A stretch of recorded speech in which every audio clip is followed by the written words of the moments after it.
শিবচরবাসীর পক্ষ থেকে শিবচরবাসীর পক্ষ থেকে কবুল ভাইয়ের আগমন। আপনারা মোটরসাইকেল গুলা মঞ্চের পিছনে নিয়ে যান। আপনাদের মিছিল দিয়ে রেখেছে।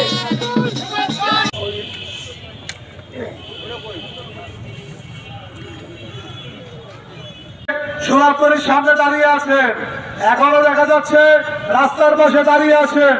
আসলে এখন আপনাদের মাঝে বক্তব্য নিয়ে আসছেন শিবচর উপজেলা কৃষক দলের রাজনীতিক অভিভাবক জনাব শহীদুল ইসলাম বাবুল ভাই এবং সবাই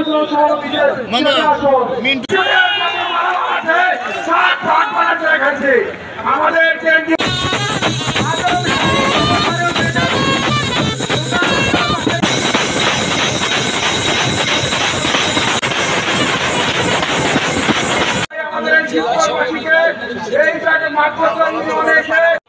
রাজিয়া চৌধুরী লিখেছেন যে সব সাধকের বড় সাধক আমার দেশের চাষা, দেশ মাতালি মুক্তিগামী, দেশের ছেলে আসা। দধিছি কি তার যে সাধক ছিল বড়, পূর্ণ অত হবে না তো সব করিলে জড়।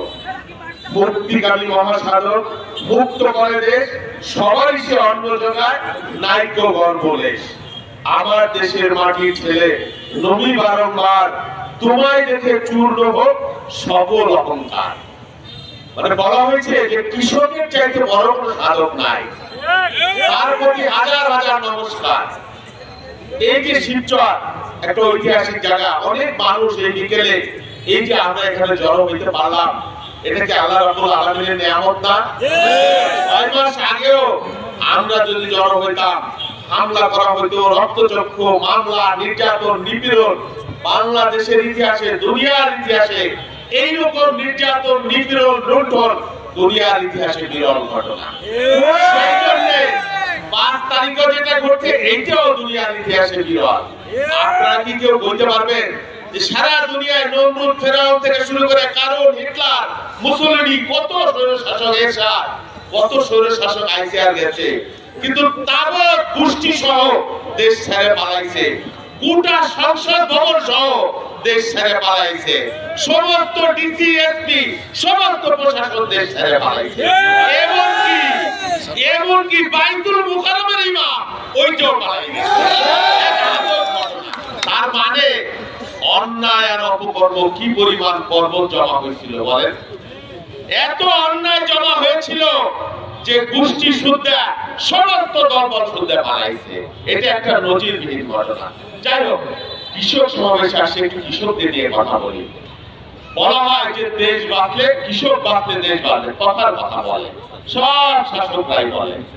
এবং এটা তো সত্য যে বাংলাদেশের এখনো 50 রাতের ভোটে না, ভোটের আগে ভোটে না, দামি ভোটে না, মানুষের ভোটে আমরা ক্ষমতায় যেতে চাই।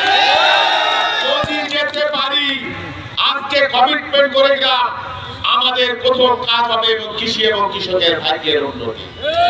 আমাদের নেতা তারেক রহমান বলেছেন আমরা ক্ষমতায় গেলে বাংলাদেশের প্রত্যেকটি ইউনিয়নে ক্রয় কেন্দ্র করব, যাতে করে কৃষক তার পণ্যের ন্যায্য মূল্য পায়, কেউ যাতে চাঁদাবাজ, করিয়া দানা, কেউ যাতে কৃষকের উৎপাদন পণ্য, খালের পণ্য যাতে না নিতে পারে। এটা আমাদের কমিটমেন্ট। আমরা যদি এবার ক্ষমতায় যেতে পারি, কৃষকের জন্য শস্য বীমা আমরা প্রবর্তন করব। তারেক রহমান বলেছেন শস্য বীমা কি জানেন? আমাদের দেশে কখনো অতিবৃষ্টির কারণে, কখনো বন্যার কারণে, কখনো খরার কারণে, কখনো খারাপ দিকের কারণে একবার যদি ফসল নষ্ট হয়ে যায়, রাষ্ট্র সরকার সেই ফসলের ক্ষতিপূরণ দিতে বাধ্য থাকবে। এটাকে বলে শস্য বীমা। আমরা ক্ষমতায় গেলে এই শস্য বীমা করবো, এটা আমাদের কমিটমেন্ট। এবার যদি বিএনপি ক্ষমতায় যায়, মানুষের ভোটে বাংলাদেশের কৃষকদের মধ্যে কৃষি কার্ড বিতরণ করা হবে এবং সেই কার্ডের আওতায় কোন পরিবারের জন্য কত কেজি সার লাগবে, বীজ লাগবে এবং কি পরিমাণ পানি লাগবে, সেইগুলো গবেষণা করে সেই কাজ আমরা এবার শুরু করবো ইনশাআল্লাহ। এবার বিএনপি ক্ষমতায় গেলে বাংলাদেশের কৃষক যাতে কৃষি উৎপাদনের অর্থের অভাবে কোনো ব্যাহত না হয়, সেই জন্য আমরা সহজ শর্তে কৃষকদের মধ্যে কৃষি ঋণ বিতরণের ব্যবস্থা করব এবং বাংলাদেশের কৃষকের জন্য উন্নত প্রজাতির বীজের ব্যবস্থা আমরা করব। এটা আমাদের নেতার কমিটমেন্ট, এটা আমাদের দলের কমিটমেন্ট। আমরা সেই নেতার দল করি যিনি কথা বলে কথা রাখেন।